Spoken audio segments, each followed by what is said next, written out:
Y ahora me gustaría contarles una historia. En cierto modo es tan dramática como si la hubiese inventado un escritor. Está relacionada con una nueva fuente de energía, la energía nuclear.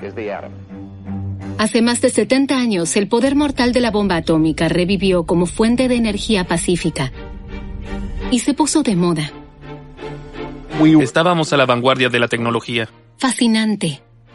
Tenía algo misterioso, algo mágico. Irresistible para los gobiernos. Francia tenía claro que la energía nuclear sería su salvación. Extremadamente lucrativa para la economía. De pronto, los que estaban en el negocio de la energía necesitaban sin falta la energía nuclear. Siempre acompañado de preocupaciones por la seguridad.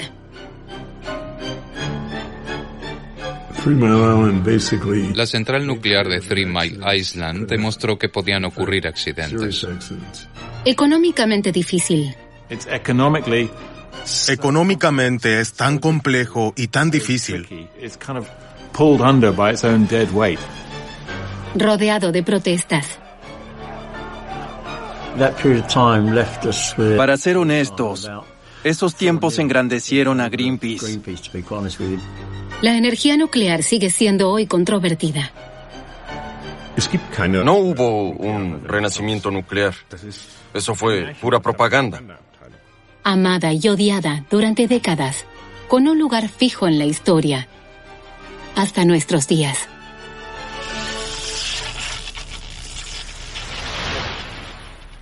Five, four, three, two, one.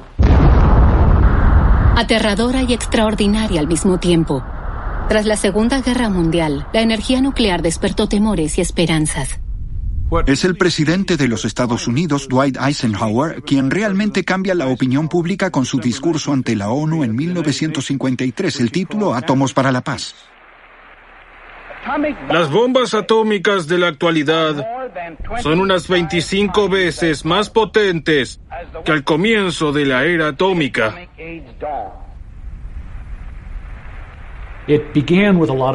Eisenhower esboza primero un escenario de terror, pero termina con un final feliz. Habla de la victoria de la energía atómica, de la salud y la prosperidad para el mundo. Esta energía, la más destructiva de todas, podría ser una bendición para toda la humanidad. El discurso del presidente se transmitió directamente en 74 países. Los estadounidenses querían evitar así que los comunistas distorsionaran las declaraciones. Átomos para la Paz se extendió por todo el mundo.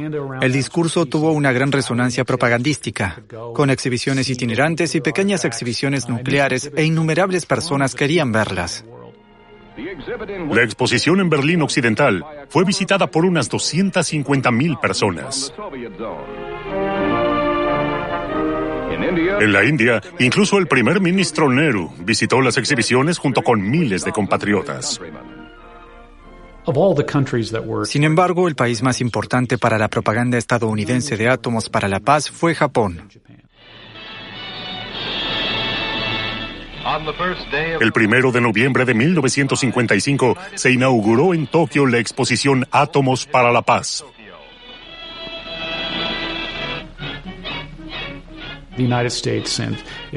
Estados Unidos quería entusiasmar a los científicos japoneses con el tema de la energía atómica.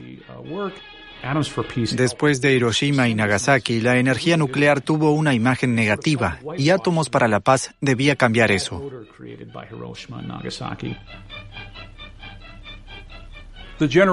El público debía descubrir los aspectos positivos de la energía nuclear. Se enfatizó en el creciente entusiasmo mundial. ¿Era publicidad o propaganda política? La respuesta es ambas cosas. A Estados Unidos le interesaba cambiar la percepción de la gente. Por otro lado, estaban convencidos de las ventajas de la energía atómica y querían ganarse a todo el mundo. El potencial de la energía nuclear para generar electricidad se consideró un avance mundial. Pronto todos los países quisieron ser parte de este desarrollo. La energía nuclear era buena para la imagen. La energía nuclear fue una de las tecnologías que marcó la diferencia entre ser un país de tecnología punta o ser más bien de la media. Un título estadounidense de científico o ingeniero confería una gran reputación al portador en la década de 1950. Los científicos nucleares pasaron al primer plano como los nuevos profetas que lograrían todas esas cosas maravillosas para el futuro. Eran prácticamente parte de ese mundo mágico y eran personas realmente fascinantes. Pertenecían a un grupo muy elitista. La primera central nuclear civil de Calder Hall se construyó en el noroeste de Inglaterra. Incluso la reina participó en un evento tan importante. El Reino Unido desempeñó un papel fundamental en la segunda revolución industrial. La primera central nuclear civil no se encuentra en Estados Unidos, sino en Inglaterra. El gobierno británico está orgulloso de esto. Los británicos se veían a sí mismos como pioneros de la energía nuclear. Fuimos los primeros en tener una central nuclear y nuestra tecnología estaba a la vanguardia. Otros le siguieron. Francia comenzará a producir energía nuclear para posicionarse junto a Estados Unidos, la Unión Soviética e Inglaterra. Charles de Gaulle llegó al poder después de la Segunda Guerra Mundial.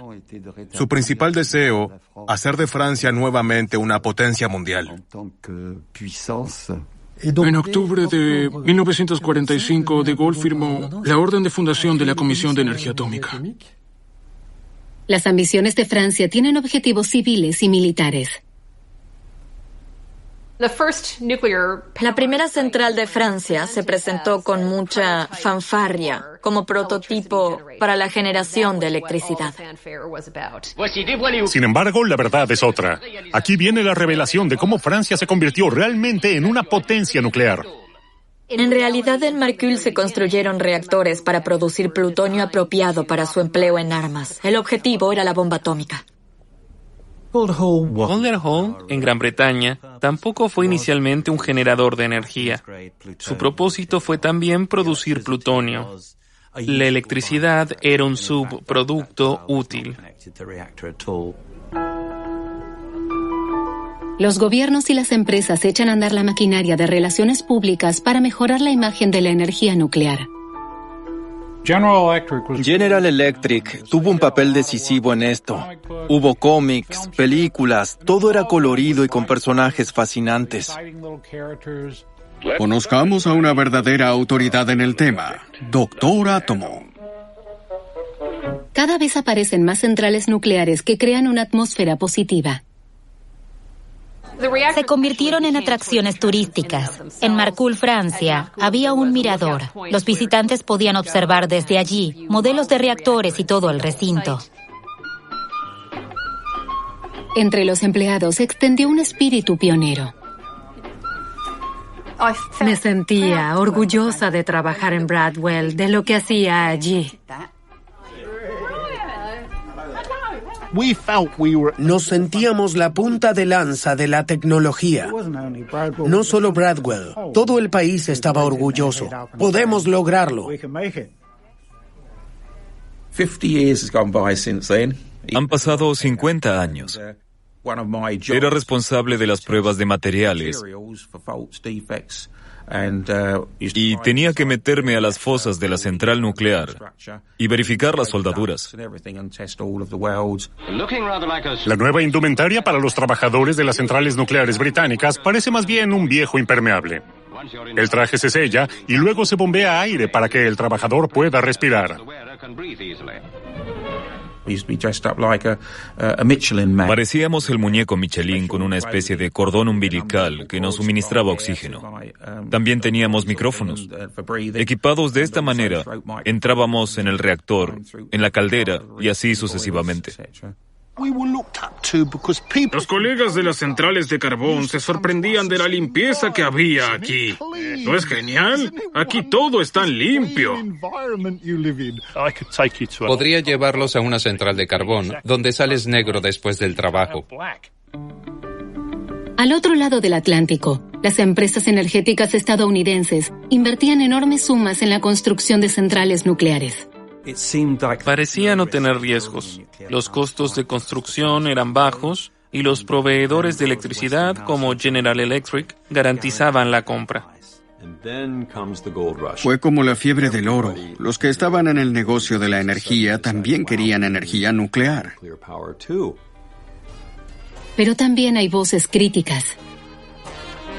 I went down to Bodega by the sea. Los planes de construcción de una central en Bodega Bay, California, provocaron protestas entre los residentes, al principio solo preocupados por las vistas. Pero entonces la gente empezó a preocuparse por la radiactividad en la central y especialmente por la radiación tras un posible accidente nuclear.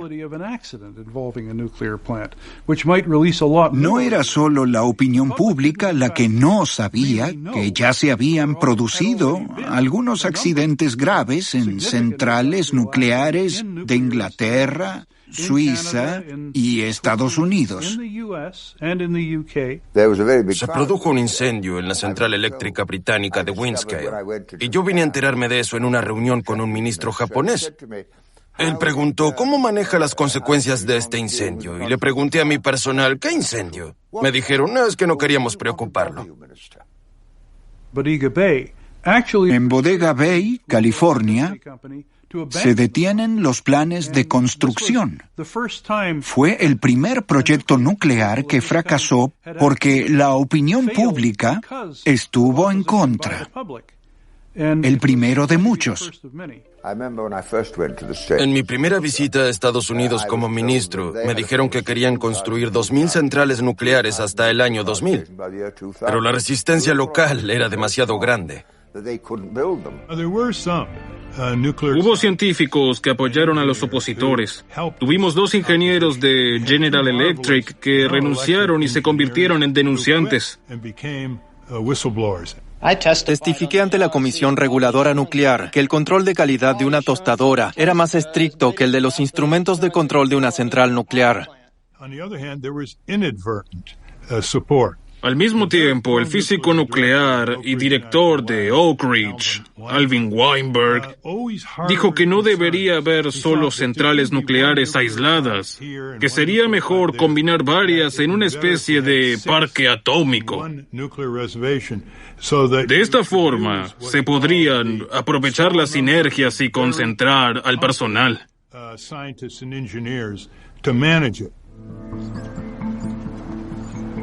La resistencia crece, pero entonces la energía nuclear vuelve a ser atractiva. ¿El motivo? La crisis del petróleo. En 1973, los grandes productores de petróleo de Oriente Medio reducen sus suministros a los países industrializados. El precio del barril de petróleo subió de $3 a $12. A partir de 1980, esta nación podrá abastecerse por sí misma de la energía que necesita. Para esto también necesitamos energía nuclear. No escriban editoriales al respecto. Eso asusta a la gente. Piensan en la bomba, piensan en una explosión nuclear. Mi casa en San Clemente está a solo 12 millas de una central nuclear. La planta es segura, produce energía buena, energía limpia. Estados Unidos fue el primero en descifrar el secreto del átomo y ahora nos estamos quedando atrás. Nixon anunció una importante expansión de la energía nuclear para independizar a Estados Unidos de la OPEP. Sin embargo, Nixon no puede pasar por alto un problema. Los costos del reactor y de la central nuclear se duplicaban cada 2 años y después volvían a duplicarse. Pero el precio del petróleo también se cuadruplicaba. Esto fue un shock para Francia porque el 68% de nuestra electricidad se producía con petróleo. La crisis del petróleo dejó claro en Francia que la energía nuclear sería la salvación. ¿Por qué energía nuclear? Por la electricidad. El único sector donde el petróleo podía reemplazarse fácilmente era el de la electricidad, principalmente porque en 1973 ya teníamos los primeros reactores. Después de la crisis del petróleo, el gobierno francés trabajó a toda marcha para construir nuevas centrales nucleares. Apenas tiene que considerar a la opinión pública. Las vías eran sencillas. Solo un pequeño grupo tomaba las decisiones. La autoridad nuclear, el Estado. Y este representa al pueblo. En Francia, una licencia para construir una central nuclear era suficiente. En Estados Unidos no era tan sencillo. Estados Unidos estaba fragmentado. Había diferentes proveedores de energía. Todos querían ser mejores que la competencia. Los tiempos de construcción de las centrales nucleares se hacían cada vez más largos. Así no se podía hacer negocios. El programa nuclear de Francia es entonces el más grande del mundo. Estados Unidos observa con asombro.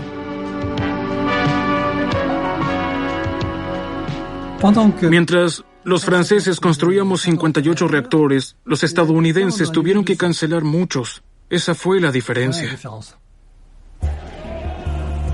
Y mientras Francia construye centrales nucleares, en Alemania se protesta.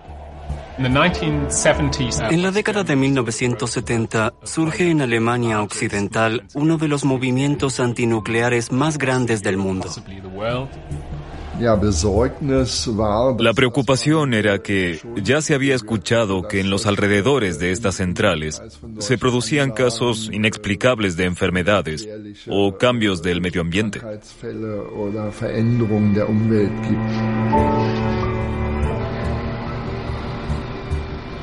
Hay que tener en cuenta que Alemania tiene un pasado bélico y era parte de la Guerra Fría, donde las armas nucleares jugaban un papel importante. O sea, aquí había grandes factores de inseguridad que vinieron a intensificarse con la energía nuclear. El origen de este movimiento se produjo en Biel, en Baden-Württemberg, con protestas contra los planes de una central nuclear.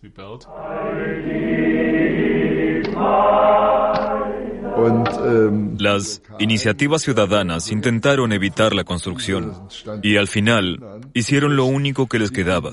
Ahora ocuparemos el lugar de las obras. Se confiscarán los objetos.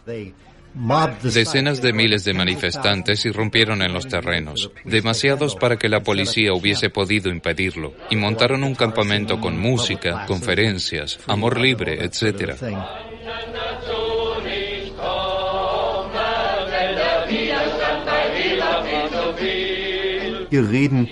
Aquí conversan viticultores de la región Kaiserstuhl con estudiantes, periodistas y expertos.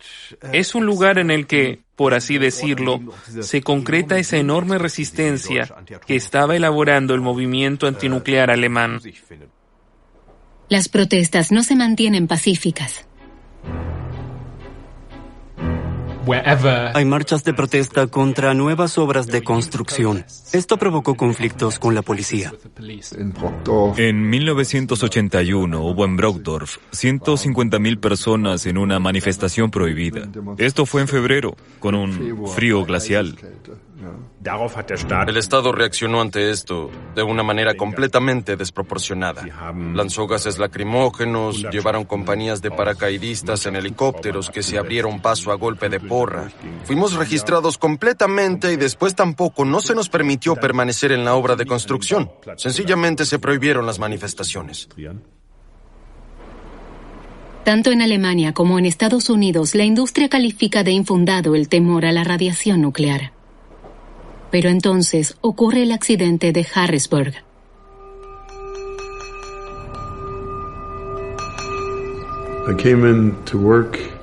Llegué al trabajo y Jonah Hearn corrió hacia mí. Me dijo, ¿puedo usar tu auto? Claro, le dije. Subí las escaleras y descubrí que teníamos un problema. Accidente nuclear cerca de Harrisburg, Pensilvania.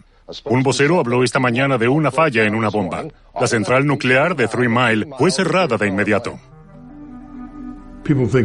La gente piensa que en una emergencia todo el mundo corre frenéticamente. En realidad, todo se ralentiza debido a una gran incertidumbre. Información contradictoria, niveles de radiación muy altos. Los expertos dijeron que eran erróneos. Nos sentíamos en una nebulosa de información. Sentía que era peor que las peores pesadillas.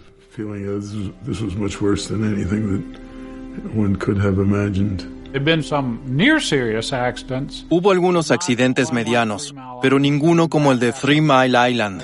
Se derrumbó toda la construcción. Ya no se podría afirmar mucho tiempo más que las centrales nucleares eran seguras. Fue un momento decisivo en todo el mundo.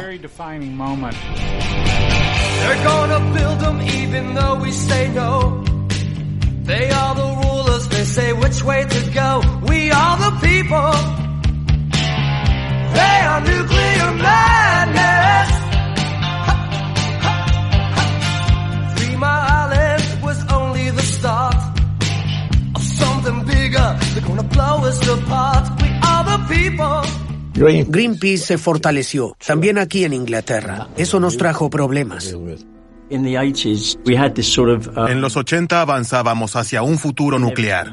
Al mismo tiempo, observábamos esa central nuclear de Windscale echando humo, que bombeaba todos los días alrededor de 15 millones de litros de aguas residuales contaminadas al mar de Irlanda. Eso era imposible. Teníamos que hacerlo público de alguna manera. El plan de Greenpeace era sencillo. Querían bloquear la tubería de desagüe de 2 kilómetros con cuñas como esta. Le di a la prensa la información confidencial de que bloquearíamos las tuberías y detendríamos los desagües, pero esa información se filtró de alguna manera hasta el operador. En ese preciso momento nos dieron un jaque mate. Lo sabían desde hacía una semana y trabajaron a tope en el conducto. Ya no podríamos bloquearlo con nuestros recursos. Teníamos que ser muy cuidadosos con ellos y al mismo tiempo respetar la ley. Queríamos disuadirlos de hacer este tipo de cosas peligrosas. Ellos tampoco estaban por encima de la ley, pero yo, por supuesto, era el villano. En general era así. Los partidarios y los opositores de la energía nuclear no hablaban el mismo idioma. Nadie tenía el monopolio de la verdad. Sencillamente la interpretaban de manera diferente. Por razones de relaciones públicas, las autoridades decidieron cambiar el nombre de Windscale. La llamaron Sellafield por el pueblo cercano.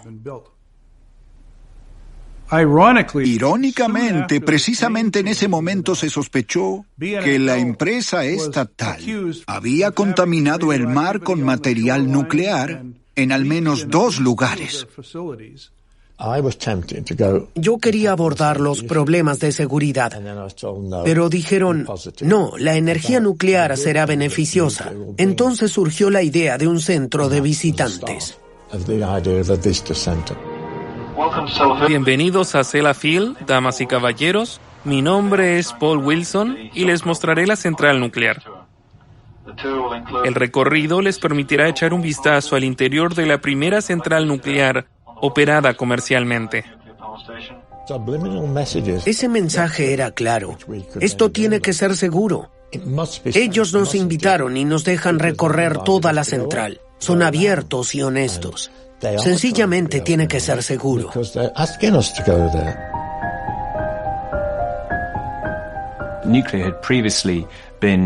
La industria nuclear en general tenía fama de tener sus secretos. Por eso nadie confiaba en ella. Entonces se decidieron por una política de transparencia. Pero esa ofensiva de relaciones públicas tiene un abrupto final en la primavera de 1986. El 28 de abril, los televidentes tuvieron que seguir el noticiero de las 9 de la televisión de Moscú para no perderse el informe sobre el mayor desastre nuclear de la historia. Un accidente en Chernobyl, en Ucrania. Chernobyl puso fin para siempre a las aseveraciones de la industria de que un reactor nunca podría explotar, porque eso fue exactamente lo que sucedió.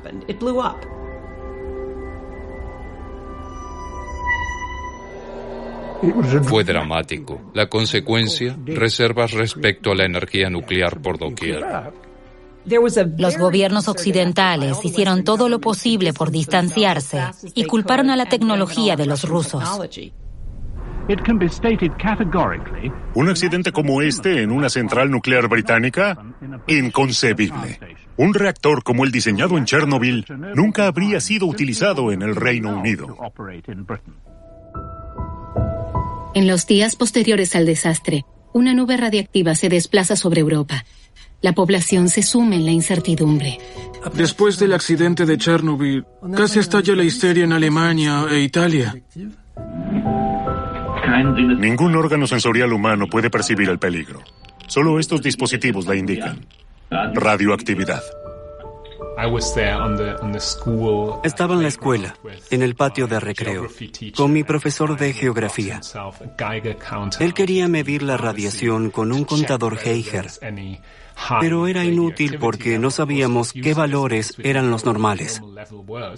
En el momento en el que surgieron las reglas de conducta, no comer animales silvestres, no comer hongos, en ese momento, la aceptación en la población alemana desapareció por completo.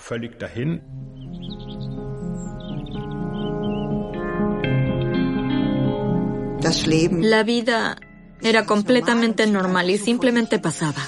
Y entonces sucede Chernobyl y nos golpea como una bomba, de forma muy personal. Para mí fue una experiencia reveladora que me quitó la venda de los ojos sobre lo que significaba realmente. Al principio nos llamamos Padres contra la Energía Nuclear, pero entonces dijimos, no, ese no es un buen nombre. No queremos estar en contra, sino que a favor de algo. Y es por eso que nos cambiamos el nombre a Padres por un futuro sin energía nuclear. Después de Chernobyl, los Sladek, junto a otras familias, crearon una iniciativa ciudadana. Querían hacerse cargo de la red eléctrica local, pero tropiezan con dificultades.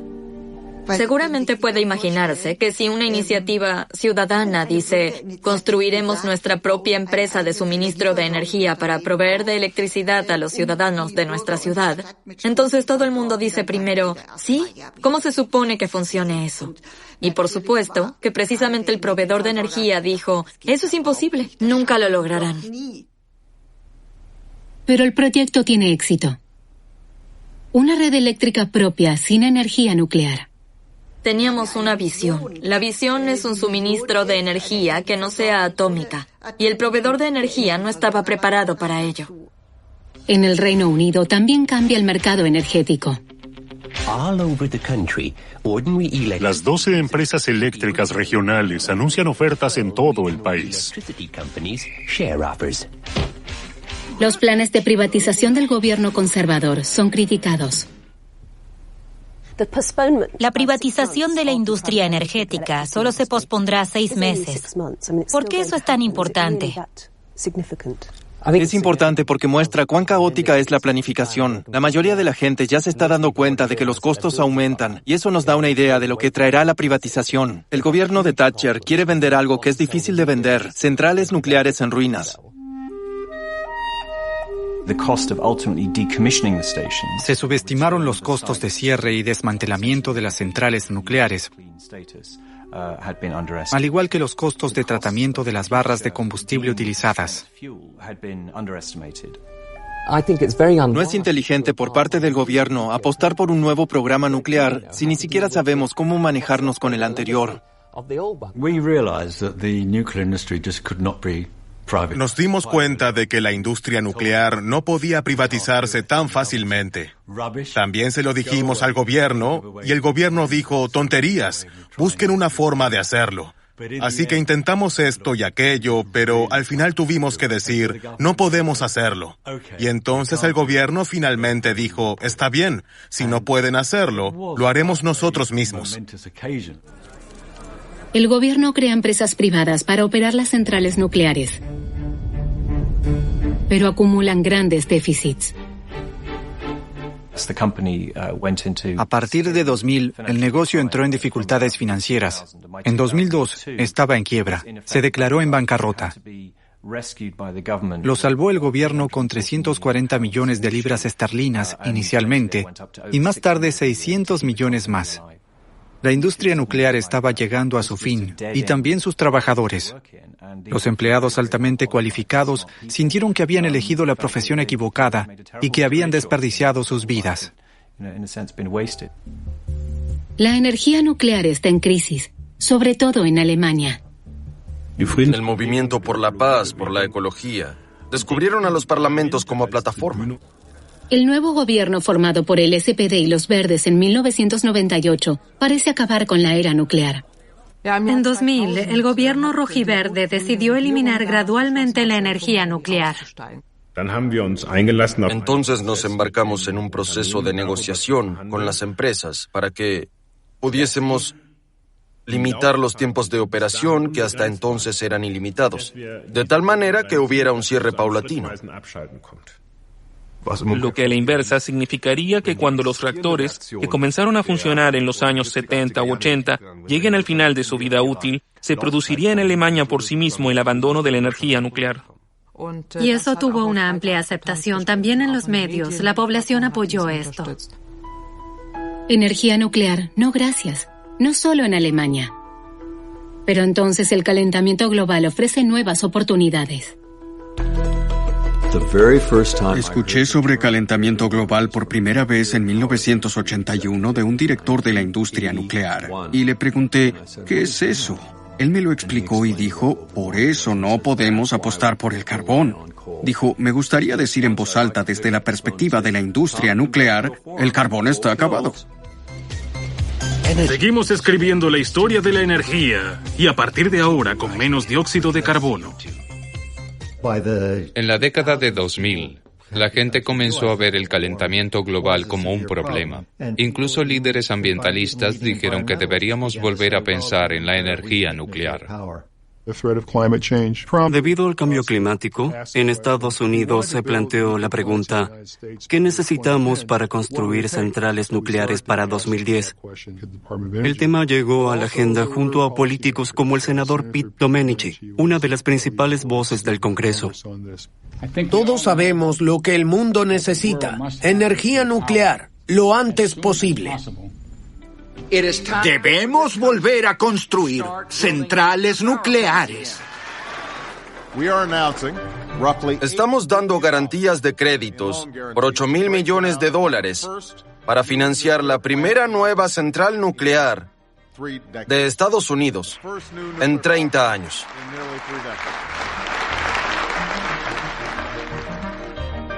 La industria nuclear estadounidense ve su oportunidad y solicita la construcción de 25 nuevos reactores.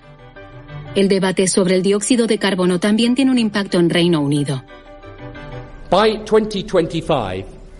Si las políticas actuales permanecen sin modificaciones, no alcanzaremos nuestros objetivos de dióxido de carbono para 2025. Eso vuelve a poner el debate sobre la energía nuclear en la agenda. Cuando están en la oposición, los políticos hablan de manera diferente a como lo hacen estando en el gobierno. No es sorprendente, sucede siempre, incluido Tony Blair.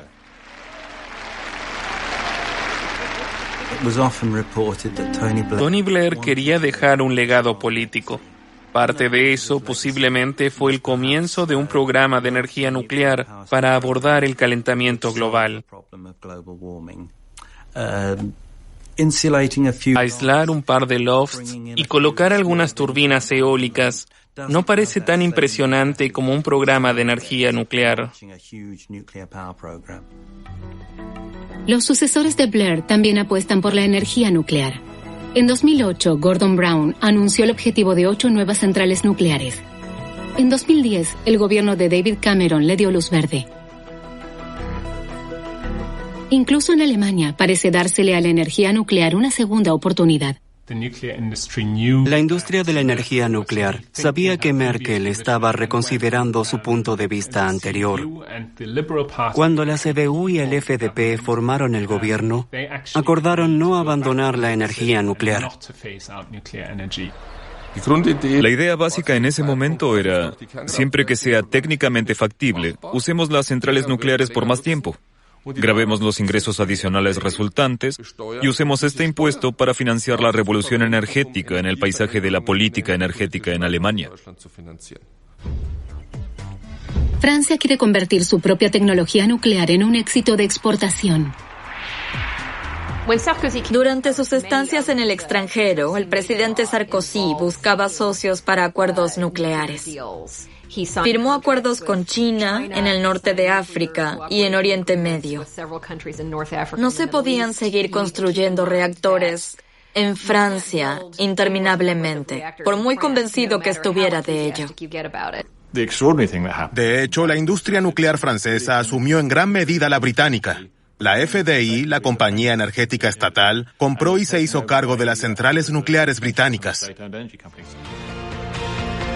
A finales de 2010, la energía nuclear parece estar en auge en todo el mundo. Pero entonces sucedió lo de Fukushima. Mi recuerdo del terremoto y del tsunami sigue estando presente. Pensé inmediatamente en amigos de Japón. Fui a la oficina y traté de contactarlos por correo electrónico mientras la televisión estaba encendida. Entonces comenzamos a darnos cuenta de que estábamos tratando con una de las centrales nucleares. En los primeros años, las pruebas armamentísticas provocaban la mayor cantidad de radiactividad liberada. Ahora son los accidentes de reactores.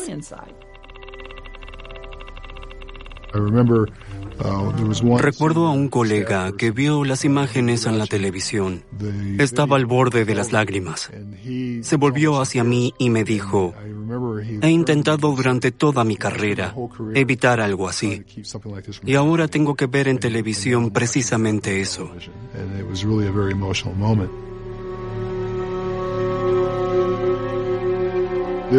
Esto no sucedía en cualquier lugar, sino en un reactor, según las normas occidentales.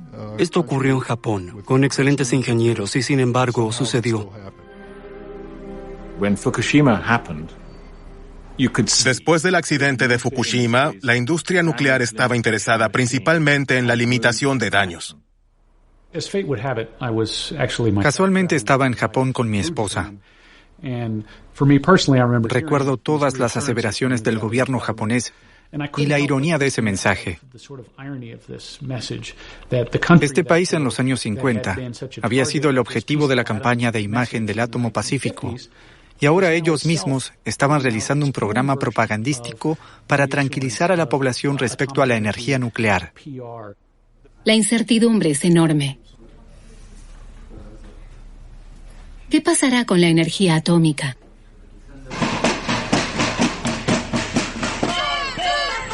Alemania toma una decisión unilateral. Después de Fukushima, se trataba de otra cosa. Se trataba de la fiabilidad de los supuestos de riesgo y la fiabilidad de los análisis de probabilidad. Esto pondrá fin al uso de la energía nuclear en Alemania en 2022. Creo que eso debe ser visto como el último paso de una larga despedida de la energía nuclear que venía aplazándose desde los años 70. Hoy no hay ningún partido, sin importar el color, que quiera discutir la prolongación de la energía nuclear. Ese tema está completamente terminado. Incluso en los Estados Unidos se está generando más energía solar y eólica. Los costos están cayendo tan rápidamente que la antigua energía nuclear ya no puede seguir el ritmo. La única central nuclear en Massachusetts se desconectará en 2019. La central nuclear de California Diablo Canyon será desconectada de la red. En Estados Unidos hay una razón muy práctica. Hemos descubierto mucho gas natural. Es mucho más económico y mucho más sencillo. Otros quieren continuar aferrándose a la energía nuclear. Uno de nuestros objetivos en DOE es modernizar la energía nuclear. ¿Cuáles son las razones para rechazar la energía nuclear? y podemos refutarlas, podemos producir energía nuclear que genere menos desechos que irradien durante miles de años, podemos construir centrales nucleares que sean indestructibles. Creo que la respuesta es sí.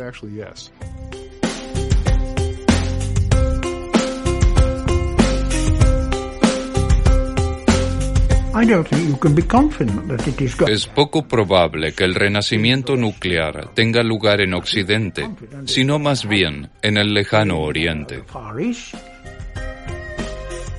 China incluso está invirtiendo en energía nuclear europea. Es un día importante para el Reino Unido. Una central nuclear británica financiada por franceses y chinos. Se trataba de la central nuclear de Hinkley Point. La empresa francesa EDF afirmaba que todo funcionaba sin subsidios gubernamentales, lo que resultó ser una absoluta tontería. Finalmente, el gobierno británico les dio a los inversores franco-chinos una garantía de precio por 35 años de electricidad, 3 veces el precio habitual en Reino Unido. Después de que se decidió el Brexit, Theresa May se distanció del acuerdo entre el gobierno de Cameron y la empresa francesa EDF. Pero los chinos quieren el trato. Al parecer hicieron que Theresa May lo pensara de nuevo. Y finalmente sí funcionó. China está en camino de convertirse en una potencia de exportación nuclear, con unos 40 reactores existentes y alrededor de 40 planeados en su propio país. Sin embargo, en China también está surgiendo una resistencia a la energía nuclear, debido a los peligros y a los costos a largo plazo. Es una tecnología muy politizada debido a los riesgos de seguridad. Durante décadas, los científicos y los políticos han considerado que la energía nuclear sería la tecnología del futuro. Parecía que la tecnología sería controlable, en tanto el público lo permitiera. Tenemos todo bajo control, hagámoslo. Pero la historia de la energía nuclear refuta el optimismo desenfrenado. La cuestión energética divide a la humanidad. Las personas que venden ordenadores nos dan todo tipo de razones por las que deberíamos comprar ordenadores. Asimismo, otras personas nos ofrecen todas las razones por las que deberíamos comprar centrales nucleares. Pero en definitiva, somos nosotros los que tenemos que decidir si queremos comprarlas.